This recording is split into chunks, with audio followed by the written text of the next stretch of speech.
7টি জেলায় এবং সিলেট অন্তর্ভুক্ত 8টি জেলায় বন্যায় কবলিত হয়েছে। এখানে 59টি উপজেলার 368টি ইউনিয়ন, 12টি পৌরসভা ক্ষতিগ্রস্ত পরিবার আমরা অ্যাসেসমেন্ট করে যতটুকু পেয়েছি সেটি হচ্ছে 6,09,411টি।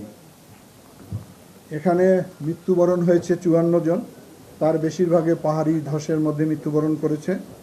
ইতিমধ্যে আমাদের মন্ত্রণালয় থেকে জরুরি ত্রাণ কার্য পরিচালনার জন্য আমাদের মাননীয় প্রতিমন্ত্রী উনি এসেছেন, উনি ছিলেন এই এলাকায় এতদিন।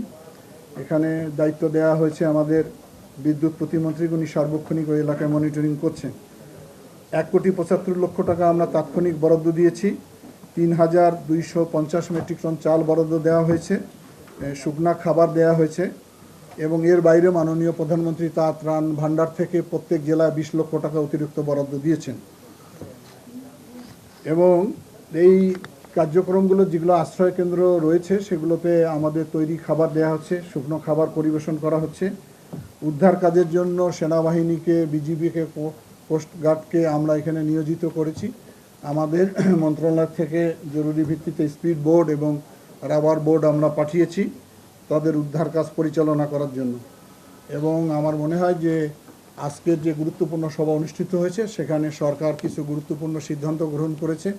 ক্ষতিগ্রস্ত পরিবারগুলোকে পুনর্বাসনের জন্য, যেগুলো রাস্তাঘাট ক্ষতিগ্রস্ত হয়েছে, সড়ক জনপথ, তারা সেটা মেরামত করবে অল্প সময়ের মধ্যে। স্থানীয় সরকার মন্ত্রণালয়ের আওতাধীন যে সমস্ত সড়ক তারা সেটা মেরামত করবে। আমরা আমাদের মন্ত্রণালয় থেকে যদি কাঁচা সড়ক থেকে থাকে সেগুলোকে আমরা কাবিটা দিয়ে মেরামত করব। এবং খাদ্য মন্ত্রণালয় থেকে জরুরি ভিত্তিতে এই সমস্ত জায়গাগুলো খাদ্য বান্ধব কর্মসূচি চলমান থাকবে।